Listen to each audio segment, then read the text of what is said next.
South ఇండియాలోని అతి తక్కువ ధరలకి రత్నాలనందించే ఏకైక సంస్థ 6JVR. ప్రస్తుతం మనతో పాటు లైవ్ కాల్ అందుబాటులో ఉన్నారు ఆర్మీ రిటైర్డ్ కల్నల్ వివి రావు గారు. ఒకసారి ఆయనతో మాట్లాడదాం. ఎందుకంటే ఢిల్లీలో జరిగినటువంటి ఉగ్ర దాడి ఏదైతే ఉందో అది ఆత్మాహుతి దాడిగా నిర్ధారించారు. దీనికి సంబంధించి మరింత సమాచారం ఆయన అడిగి తెలుసుకుందాం. సార్ నమస్తే అండి. నమస్తే అండి.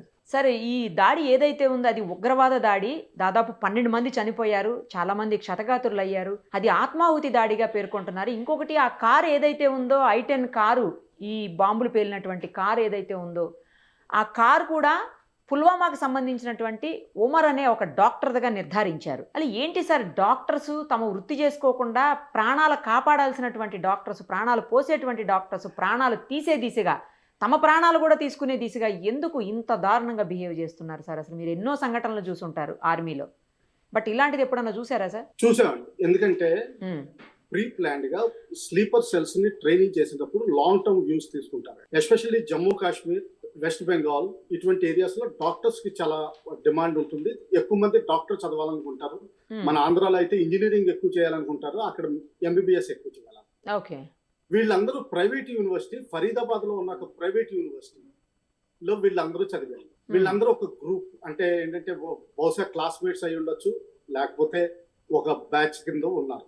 వీళ్ళందరినీ మోటివేట్ చేసి వీళ్ళందరికీ ట్రైనింగ్ ఇచ్చి ఖాళీ టైంలో, అపార్ట్ ఫ్రమ్ MBBS వాళ్ళ నార్మల్ ట్రైనింగ్ కంటే ఇవన్నీ ట్రైనింగ్ ఇచ్చిన ఉదంతాలు అనుకుంటున్నాం. ఇప్పుడు ఏంటంటే దీని అసెస్మెంట్ ఆ విధంగా లీడ్ చేస్తుంది. ఇది చాలా రోజుల నుంచి మోటివేట్ చేసి వాళ్ళకి ఇండాక్ట్రినేషన్ అంటారు. దీన్ని ఇండాక్ట్రినేషన్ చేసిన తర్వాత ట్రైనింగ్ ఇచ్చి వీళ్ళని మాడ్యూల్, స్లీపర్ మాడ్యూల్ కింద పెట్టారు. డినయబిలిటీ, ఎందుకంటే మనం స్పష్టంగా చెప్తాం, పాకిస్తాన్ నుంచి వచ్చిన మెటీరియల్స్ అయితే స్పష్టంగా తెలిసిపోతుంది.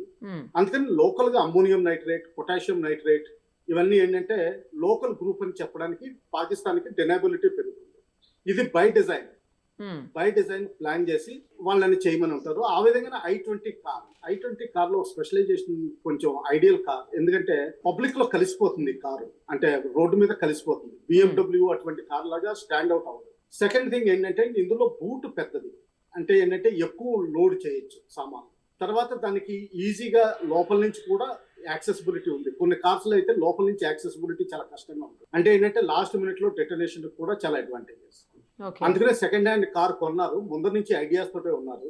ఎప్పుడైతే పుల్వామా నుంచి లీడ్స్, JNK పోలీసు లీడ్స్ తీసుకుని 4-5 దాదాపు 7 మందిని అరెస్ట్ చేశారో అప్పుడు ఈ డాక్టర్ కి భయం పుట్టుకుందన్నట్టు పానిక్ అయిపోయినారు. అలాగే ISI కూడా, అంటే ఇప్పుడు ప్రస్తుతానికి మీడియాలో వచ్చిన స్పెక్యులేషన్స్ తప్పితే కానీ అఫీషియల్ ఇన్ఫర్మేషన్ ఏది లేదు.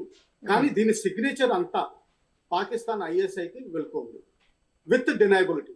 అది వెళ్తున్నప్పుడు అదే అక్కడి నుంచి ఆర్డర్స్ వచ్చినట్టు అనుకోవచ్చు. ఎందుకంటే మీడియా రిపోర్ట్స్ ప్రకారం కూడా ఈ కారు CCTVలో ఎగ్జామిన్ అయింది. దీని ముందర అక్కడే దగ్గరలో ఉన్న మాస్క్ దగ్గర 3 గంటలు నిలబెట్టారు. 3 గంటల తర్వాత దాన్ని స్లోగా నడపడం మొదలు పెట్టారు. అంటే ఏంటంటే ఆయన ఎవరిదో ఆర్డర్స్ కోసం వెయిట్ చేస్తున్నారు. ఆర్డర్స్ ఎవరు ఇస్తారు? లేదా ISI నుంచి రావాలి. ఓకే. తర్వాత ఇంకోటి ఏంటంటే వాళ్ళు టైమింగ్ కూడా చెప్పారు, ఏ టైం చేయాలని. ఈవినింగ్ టైం, ఎందుకంటే అప్పుడు రెస్క్యూ ఎఫర్ట్స్ ఇటువంటి చాలా తక్కువ అయిపోతాయి సాయంకాలం అయ్యేసరికి. అలాగే ఈవినింగ్ మీడియా కూడా కొంచెం పానిక్ అయ్యి ఎక్కువ స్ట్రైఫ్ వస్తుంది. సో ఏంటంటే డిస్ఇన్ఫర్మేషన్ కూడా చాలా నడుస్తుంది. ఇటువంటివన్నీ చేసే విధంగా తర్వాత క్యాజువాలిటీస్ ని అటెండ్ అవ్వడం చాలా కష్టం.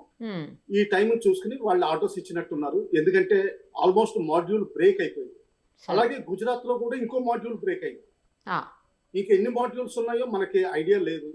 బహుశా నా అంచనా ప్రకారం అయితే దాదాపు ఈ మన దేశంలో 20-30 మాడ్యూల్స్ ఉంటాయి. అన్ని సిటీస్ లోనే ఉంటాయి, ఇంక్లూడింగ్ హైదరాబాద్ గ్యారంటీ. అలాగే శివార్ల సిటీస్ లో ఎక్కడైతే ఒక పర్టికులర్ కమ్యూనిటీ డామినేషన్ ఎక్కువ ఉందో, ఎక్కడ lower middle class accommodation hotels ఎక్కువ దొరుకుతాయో అటువంటి చోట్ల వీళ్ళు ఉండే అవకాశాలు ఎక్కువ. ఎందుకంటే వీళ్ళకి అక్కడ రెంటల్స్ కొంచెం ఎక్కువ, ఒక 1000 రూపాయలు ఎక్కువ ఇస్తాననేసరికి రెంటల్స్ ఈజీగా అకామిడేషన్ దొరుకుతుంది. మనుషులు పట్టించుకోరు, పాపులేషన్ ఎక్కువ ఉంటుంది, ఎవరు స్పెసిఫిక్ గా ఫాలో అవ్వరు. ఇటువంటి ఏరియాస్ లో వాళ్ళు సేఫ్ హౌసెస్ పెట్టుకుంటారు. సరే, అమోనియా నైట్రేట్ డిటోనేటర్ లాంటి భయంకరమైన పేలుడు పదార్థాలు ఉన్నాయి అంటే ఖచ్చితంగా దీని వెనక పెద్ద తీవ్రవాద సమస్యలే ఉండాలి కదా సార్? ఎగ్జాక్ట్లీ. ఇది JEM కి ఇప్పుడు వరకు JEM సిగ్నేచర్ వస్తుందని కాదు ఏంటంటే మనం అఫీషియల్ గా వాళ్ళు ఒప్పుకోరు. ఎందుకంటే ఒప్పుకున్న రోజు ఆపరేషన్ సింధూర్ ఇప్పుడు కేవలం బ్రేక్ వచ్చింది, ఆ బ్రేక్ అయిపోయి యుద్ధం మళ్ళా మొదలవుతుంది, అందులో సందేహం ఏంటి. సో అందువల్ల వాళ్ళు డినైబిలిటీ పెట్టుకుంటారు. దీన్నే ఎప్పటి నుంచో చెప్తున్నాం, చాలా టీవీ ప్రోగ్రామ్స్ లోను వీటిలోనూ కవర్ చేసాం. బెంగాల్ నుంచి అన్నా బంగ్లాదేశ్ నుంచి అన్నా చేస్తారు, ఇండియాలో వేరే సిటీస్ లో లోకల్ గ్రూప్స్ పేరు తీసుకుని చేస్తారు.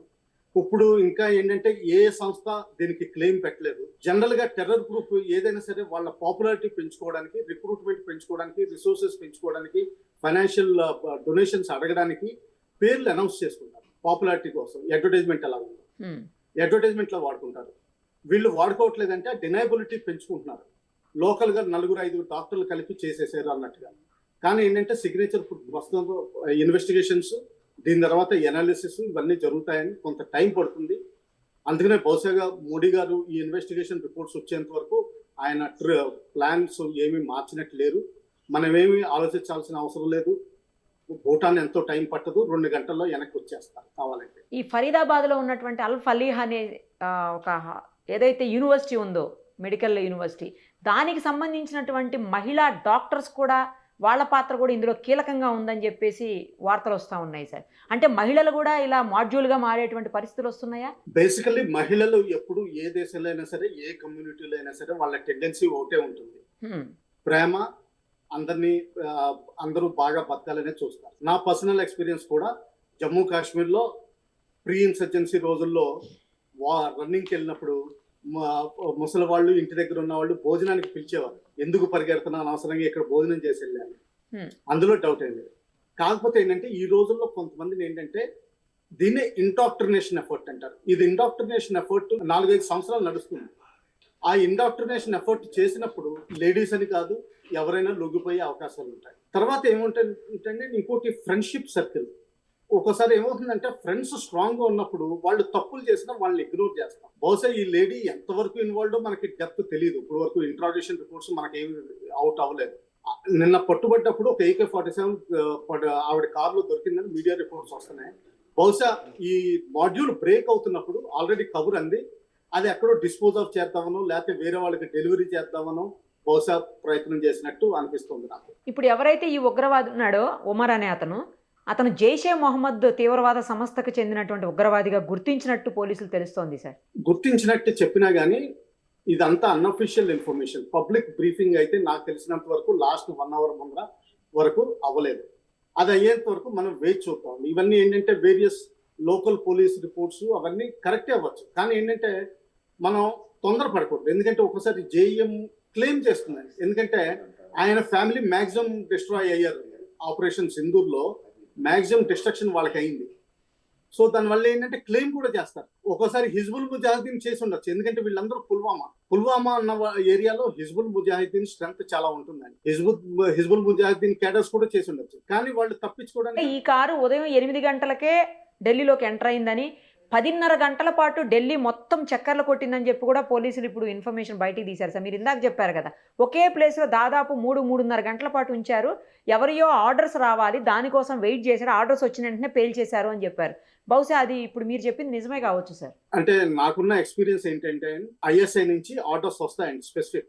వాళ్ళు అన్ని టీవీస్ అంటే ఇప్పుడు మన టీవీ ఛానల్స్ కూడా అక్కడ అబ్జర్వ్ చేస్తూ ఉంటారు. అబ్జర్వ్ చేసి ఫైనల్ గా డెసిషన్ తీసుకుంటారండి.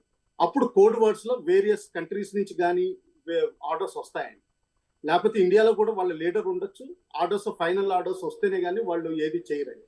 తర్వాత ఇంకోటి ఏంటంటే ఈ డాక్టర్ కొంచెం పానిక్ మూడ్ లో వచ్చినట్టు, టార్గెట్ ముందర డిసైడ్ చేసుకున్న వేరే ఉండొచ్చు. కాకపోతే ఏంటంటే పాకిస్తాన్, ఆఫ్ఘనిస్తాన్ లో భారత్ ని హిందుస్థాన్ అంటారు. వాళ్ళ సైడ్ నుంచి రాజస్థాన్ ఇంకా క్యాపిటల్ ఇంకా లాల్ కిలా, రెడ్ ఫోర్ట్. అందుకనే రెడ్ ఫోర్ట్ మెయిన్ టార్గెట్ చేసుకుని మెయిన్ ఆ ఏరియాలో చేయడం వల్ల ఇండియాలో రాజధానిని కొట్టేవని చెప్పి వాళ్ళు చెప్పుకుంటారు. ఆ విధంగా గ్రామాల్లో పబ్లిసిటీ వస్తుంది. సో అందుకని చెప్పి టార్గెట్ ఏదన్నది కూడా పొద్దున్న నుంచి 10 గంటల నుంచి తిరగచ్చు. అదాజ్ మండి అవ్వచ్చు, వేరే పార్లమెంట్ అవ్వచ్చు, వేరే గవర్నమెంట్ ఆఫీసులు అవ్వచ్చు, ఏదైనా అవ్వచ్చు. ఈ ఉల్ ఫలాహ్ ఏదైతే యూనివర్సిటీ ఉందో దానికి సంబంధించినటువంటి 2 డాక్టర్స్ని, లేడీ డాక్టర్స్ని గతంలో పోలీసులు అరెస్ట్ చేశారు ఈ మధ్య కాలంలో. ఒకవేళ వాళ్ళని కూడా అరెస్ట్ చేయకుండా ఉండింటే ఇది ఇంకా చాలా తీవ్ర స్థాయిలో పేలుళ్ళకి దారి తీసే అవకాశం ఉండేలాగా కనిపిస్తోంది సార్, మీరేమంటారు? ఎగ్జాక్ట్లీ. ఎగ్జాక్ట్లీ మాడ్యూల్ యాక్చువల్ గా కొంచెం బ్రేక్ అవడం వల్ల దాదాపు 3000 kgs అమ్యూనియం నైట్రేట్, తర్వాత 4 to 5 AK-47s పిస్టల్స్ ఇవన్నీ వాడలేకపోయారు. ఒకవేళ ఇది బ్రేక్ చేయకపోతే మాత్రం ఇవన్నీ వాళ్ళ దగ్గర ఉండే ఇంకెన్ని ఎక్స్ప్లోజన్స్ అయ్యాయో అది మనం స్పెక్యులేషన్ అంతే. దీని వెనక పాకిస్తాన్ కుట్ర లేదంటారా సార్? ఉండే ఉంటుంది కదా 100%. 200% అండి, 100% కూడా కాదు, 1000% చెప్పాలంటే. డైరెక్షన్, స్క్రీన్ ప్లే అన్ని అక్కడ ISI నుంచి నడుస్తాయి. ఇప్పుడు మరి మరోసారి మనం బుద్ధి చెప్పాల్సిందే కదా సార్, ఆ సమయం వచ్చేసినట్టుంది. ఆపరేషన్ సింధూర్కి మీరు ఇందాక అన్నట్లు కాస్త గ్యాప్ తీసుకున్నారు, ఇప్పుడు మళ్ళీ ఆపరేషన్ సింధూర్ 2 స్టార్ట్ చేయాల్సిన అవసరం లేదంటారా సార్? అవి ఇప్పటికే ఆయన కూడా ప్రధానమంత్రి కూడా మాట్లాడారు, ఎట్టి పరిస్థితుల్లో ఈ దాడికి ఎవరైతే కారకులు ఆ ఉగ్రవాదులు వదిలిపెట్టబోము అని చెప్పేసి మోడీ గారు కూడా చెప్పున్నారు ఇప్పటికే. ఇంకో 2-3 ఇన్సిడెంట్లు కనెక్ట్ చేసుకోండి అమ్మా. 9/11 2 రోజుల క్రితమే అయింది. అవును, నిన్న జరిగిన ఇన్సిడెంట్ 10/11. సో జనరల్ గా ఈ టైంలో ప్రపంచంలో ఎక్కడైనా సరే ఒక మేజర్ ఇన్సిడెంట్ చేద్దామని చూస్తాం. First incident. సెకండ్ థింగ్ ఏంటంటే 10వ తారీఖున నిన్న సాయంకాలం. ఎందుకు సార్ నవంబర్ లోనే చేస్తారు వాళ్ళు? అంటే ఈ టైంలో అయితే జనరల్ గా ఫారిన్ కంట్రీలో, అమెరికాలో హాలిడే సీజన్ మొదలవుతుంది. డిసెంబర్ లో ఫుల్ క్రిస్టమస్ సీజన్, తర్వాత అంటే మనకి సంక్రాంతికి 40 రోజుల ముందర ఎలాగ ఫెస్టివల్స్ మొదలెడతామో అలాగే వాళ్ళ యాటిట్యూడ్ కూడా కొంచెం రిలాక్స్డ్ గా ఉంటుంది.